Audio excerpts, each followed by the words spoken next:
Chelsea 1, Nottingham Forest 1. Away from home, Keith. Yes. What a way to start 2023. 2 points dropped. Well, that puts a positive spin on things, I suppose. Well, it's real. It's realistic, isn't it? I mean, Well, it's where we are at the moment. We struggle against sides that we should be beating every single week. First half, I thought we played okay. Controlled it. Thiago Silva's doing what Thiago Silva does. Second half, completely different team. Subs didn't work out. Sterling, he scored. He didn't do much else. And it's just back to square one again. We did okay against Bournemouth. The second half performance was shocking. But we managed to win the game. Today, still not good enough. yeah, I mean, I said after the Bournemouth game, I said, if we play against better teams, they're going to pick us apart. I mean, they may not get many shots off, but they're taking the ball off us and they're creating chances. Whether they capitalise is a completely different thing. Nottingham Forest aren't better than Bournemouth, in my opinion. And they capitalised, you know. They only needed one, because we can't create many, and we didn't. No. I mean, we speak about the substitutions we made. I actually thought the intention was quite positive. I thought Ziyech had a great World Cup. It was good bringing him on. Aubameyang, I thought Sterling had a poor game, even though he scored. So I do think that there was logic behind the substitutions. Aubameyang was a spectator, with all due respect. Yeah. But in the second half, we was playing against 10 men because that keeper didn't touch the ball once. Didn't test him at all. And again, I harp on to it I'll speak to other people about it. The old Chelsea would have gone for 2 goals, 3 goals. We didn't do that. And yeah, unfortunately, that's where we are in the league right now.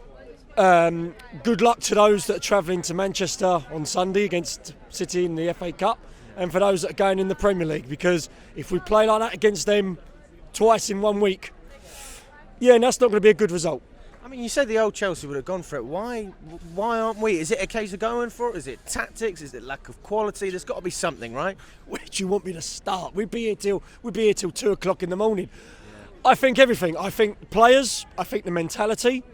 I think the manager has got a part to play in it as well.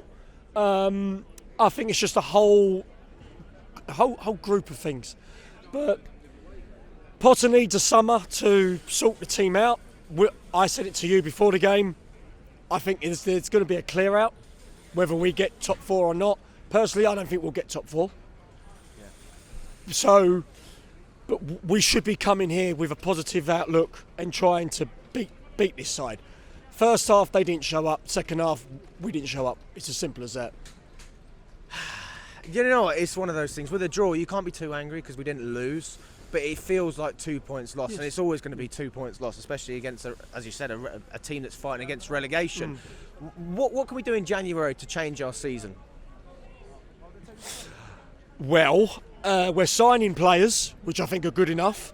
The question is, how are they going to get on in the team with Potter in charge? We'll see.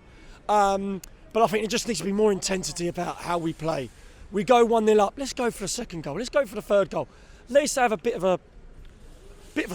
striker would help, of course. I don't think Havertz is the answer as a striker, but I know needs must. We are missing Broja, we're missing Kante. Christ, there's not many positives to come out of that. I mean, this is where I actually defend Potter, because I say he's got so many challenges to deal with. First of all, with the squad itself, also the fact that half of them are injured. So it's really difficult to get to know your team when you can't try out half of those players, and the players you have got just aren't good enough. Because I don't think it was a lack of effort, I just think it's a lack of quality, fluidity. Chemistry is definitely a good word as well. I don't think a back 4 works with Silva and Koulibaly. It didn't work against Leeds, they got battered against Leeds. And it hasn't worked tonight. I don't think Koulibaly should be playing at the right side of the 4. So that needs to be addressed. Azpilicueta, for me, is a legend. Love him. He's lost his legs. He's got no pace. I think we need to get a right back in. I know James is injured, but we need to get someone with a little bit of quality at the right back to cover when James is going to be out, and then James could potentially play as a right-sided centre back. Yeah. And what about the Man City game? Just your thoughts going into that. We've got them twice as well. Well, if anyone wants to watch cricket at Stamford Bridge, I think there's still tickets available because there will be a bit of a high score. Listen, you never know. I said it to a chap in the pub earlier. We could win 3-0, we could lose 4-0. We're that inconsistent at the moment. I'm hopeful, as always. I've been Chelsea supporter since '97, so I'm always hopeful. But we just need improvement. It's not just the players, it's the whole club. It just needs improvement.